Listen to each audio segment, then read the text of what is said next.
Hello friends, welcome to Dewdear Academy. Today I am discussing the previous year questions related to central nervous system with discussion. Also subscribe the channel to get related videos on medical and nursing topics. So let us start. First question. What are the classical signs of autonomic dysreflexia?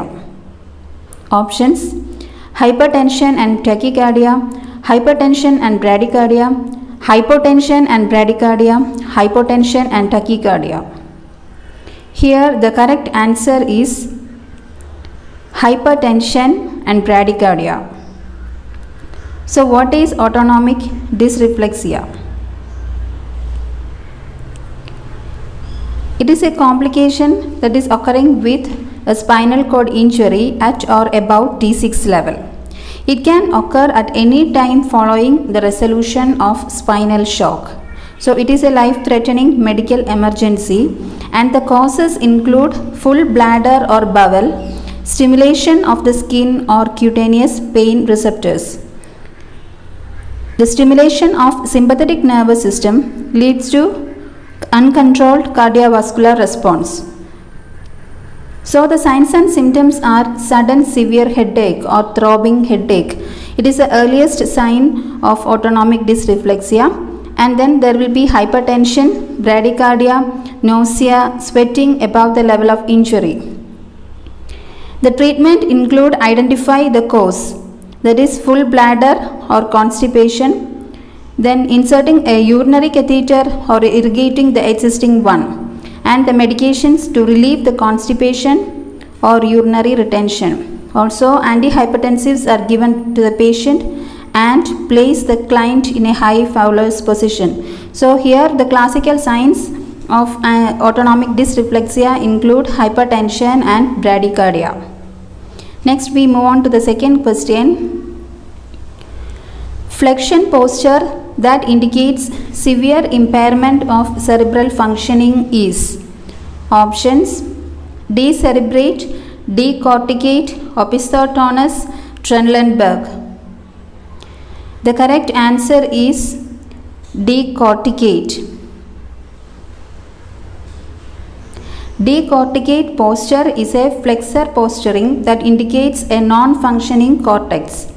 Abnormal flexion of the upper extremities, clenched fist and extended legs are seen in this posture. Decerebrate posture is an extensor posturing that indicates a brainstem lesion. Arms are adducted and extended with wrist pronated and fingers flexed. Again, opisthotonus is an abnormal posture where the back becomes extremely arched due to muscle spasms. It is seen in case of severe tetanus and some kind of meningitis. Then Trendelenburg position. Here the body is laid supine or flat on the back on a 15 to 30 degree incline with the feet elevated above the head. Next question. The cerebral circulation receives approximately dash percentage of the cardiac output. Options: 10, 15, 25, 30. And the correct answer is 15. The cerebral circulation receives approximately 15% of the cardiac output. Approximately 15 to 20% of the cardiac output is received by the brain, and normal cerebral blood flow is 750 ml per minute. Fourth question. Which of the following drug is used for tensilon test? Options: atropine, physostigmine, edrophonium hydrochloride, bromocriptine. And the correct answer is edrophonium hydrochloride. So tensilon test is used to diagnose myasthenia gravis and to differentiate between myasthenic crisis and cholinergic crisis. Edrophonium or tensilon injection is administered to the client, and if there is improvement in the muscle strength after the administration of tensilon, it is considered positive for myasthenia gravis, And if there is no improvement in muscle strength and strength may even deteriorate after the injection, it is considered negative for myasthenia gravis. Fifth question, normal volume of CSF. Options 50 ml, 100 ml, 150 ml, 200 ml.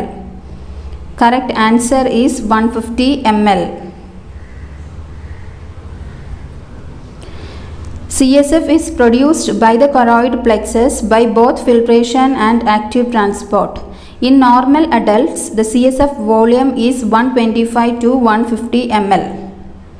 Normal cerebrospinal fluid is produced at the rate of 500 ml per day by the choroid plexus. Sixth question, auditory receptive areas are located in the dash lobe of the brain. Options temporal, occipital, parietal, frontal. The correct answer is temporal lobe.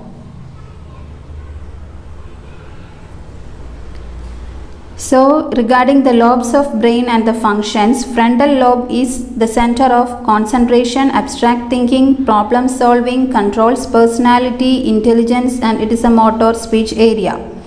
Parietal lobe is area of sensory integration, spatial awareness, and controls the tactile sensation. Occipital lobe is the visual sensory area, and temporal lobe is associated with memory. It is the area of receptive speech, sense of smell, hearing, and taste. Next question. Difficulty in speaking is options dysphasia, dyslexia, dysarthria, dyskinesia. The correct answer is dysarthria. Dysphasia is the disorder of language. It is the language disorder caused by damage to the brain, and dyslexia is a learning disorder characterized by difficulty reading. Dysarthria is a speech disorder resulting from lack of neuromuscular control, and dyskinesia is the impairment of voluntary movement. Next question, earliest sign of increased ICP. Options decreased level of consciousness, bradycardia, projectile vomiting, papilledema. Here the correct answer is decreased level of consciousness. Increased ICP is the sign that may occur with many neurological disorders, and the causes include trauma, hemorrhage, growth or tumor, hydrocephalus, edema or inflammation. And the most sensitive and earliest indication is altered level of consciousness. The most sensitive and earliest indication is altered level of consciousness or decreased level of consciousness. And the late sign include increased systolic BP, widened pulse pressure, slowed heart rate, and changes in respiratory patterns. Ninth question, most important indicator in Glasgow Coma scale. Options eye response, verbal response, motor response, and pupil response. The correct answer is eye response. So Glasgow Coma scale is a neurological scale and it has three components: best eye response, best verbal response, and best motor response. And eye response is the most important indicator in GCS. 10th question, an inflammatory disease that involved degeneration of myelin sheath of peripheral nerves. Options Guillain-Barré syndrome, myasthenia gravis, Huntington's disease, and multiple sclerosis. The correct answer is Guillain-Barré syndrome.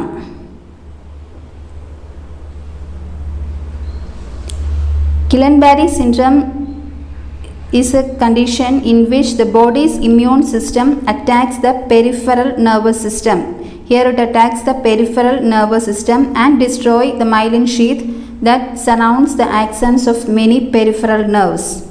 Myasthenia gravis is a chronic autoimmune neuromuscular disease that causes weakness in the skeletal muscles. Autoimmune antibodies attack acetylcholine receptors and block it. Huntington's disease is an inherited condition in which nerve cells in the brain break down over time.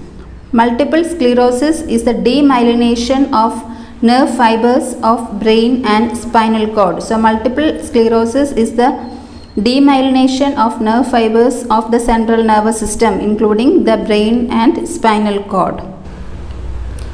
Thank you for watching the video. Subscribe the channel and press the bell button to get the notifications.